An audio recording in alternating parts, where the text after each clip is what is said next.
কি নাম আপনার? আমার নাম সাইফুল ইসলাম। বই কেনা হয়েছে আপনার? জি, আমার বই কেনা হয়েছে, আরও কিনবো ইনশাল্লাহ। এখান থেকেই? এখান থেকে কিনবো কারণ কি ইনশাল্লাহ। এক কিনছেন আরও কিনবেন কেন? ইসলামী ছাত্র শিবিরের প্রকাশনীগুলি নান্দনিক, জ্ঞানগর্ব এবং ইসলামী মূল্যবোধের উপর ভিত্তি করে। এই জন্য আমরা ছাত্র জীবন থেকে যতটুকু চেষ্টা করি, যখন এই সংগঠন থেকে জানাশোনা সংগঠনের বইগুলি পড়া, এবং এগুলো মনে করি ছাত্র জীবনে যারা আছে তাদের জন্য অনেক উপযোগী বই। আমি এটা পড়ি, যারা আমার সাথে আছে তাদেরকে সাজেস্ট করি এই বইগুলি পড়ার জন্য।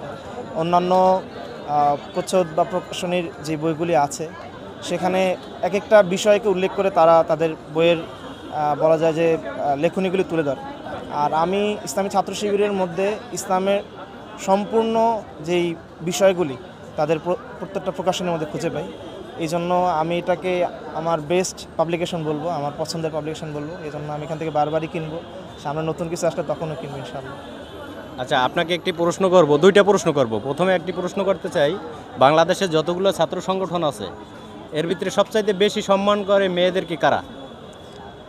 এটা আমি যদি এককভাবে বলি, এটা আমার ব্যক্তিগতভাবে বললে এটা ইসলামী ছাত্র শিবির, এ ব্যাপারে কোনো সন্দেহ নেই। আর আপনি যদি একজন সাধারণ জায়গা থেকে দেখতে চান তাহলে আপনাকে এটা মূল্যবোধের জায়গাটাকে চিন্তা করতে হবে যে আসলে কারা সবচেয়ে বেশি সম্মান করে। আমরা বিগত সময় অনেকবার দেখেছি নিষিদ্ধ ছাত্র সংগঠন যারা ছিল তারা কীভাবে তাদের সাথে কিছু নোংরা আচরণ করেছে। আমরা রানিং সংগঠন দেখতেছি তারাও কীভাবে কিছু করতেছে। এই জায়গা থেকে সম্পূর্ণ ব্যতিক্রম জায়গা থেকে ইসলামী ছাত্র শিবির, তারা মেয়েদের ব্যাপারে, ছাত্রীদের ব্যাপারে সর্বোচ্চ যে মূল্যবোধ তাদেরকে দেওয়া দরকার, সম্মান দেওয়া দরকার, মর্যাদা দরকার নিশ্চিত করতে চায়। আর এই নিশ্চিত করতে চায় যেটার ভিত্তিতে সেটা হচ্ছে ইসলাম। ইসলামের থেকে কোনো বিধান বা কোনো মতাদর্শ নারীদেরকে বেশি সম্মান দিয়েছে এটা পৃথিবীর বুকে নাই। আর ছাত্র শিবির ইসলামটাকে লালন করে। তা আমার এই জায়গা থেকে বলতে চাই যে ইসলামী ছাত্র শিবিরই মহিলাদেরকে, নারীদেরকে সর্বোচ্চ মূল্যবোধের জায়গা থেকে সম্মান করে।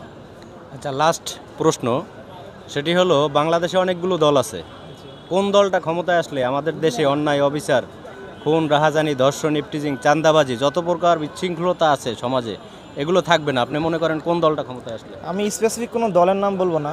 আমি বলতে চাই যে আমাদের অতীত এবং বর্তমান, পৃথিবীর শুরু থেকে এখন পর্যন্ত সবচেয়ে সুন্দর সমাজ ছিল রাসূল ইসলামের সমাজ।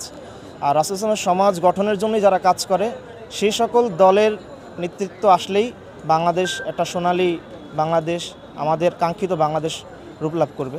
এই জন্য আমি কোনো স্পেসিফিক দল বলবো না, বরং ইসলামকে নিয়ে যারা চিন্তা করে, ইসলামীর ভিত্তিতে যারা সমাজ গড়তে চায় সে সকল দল আসলেই আমাদের জন্য একটা সুন্দর বাংলাদেশ হবে এবং প্রত্যাশা করি।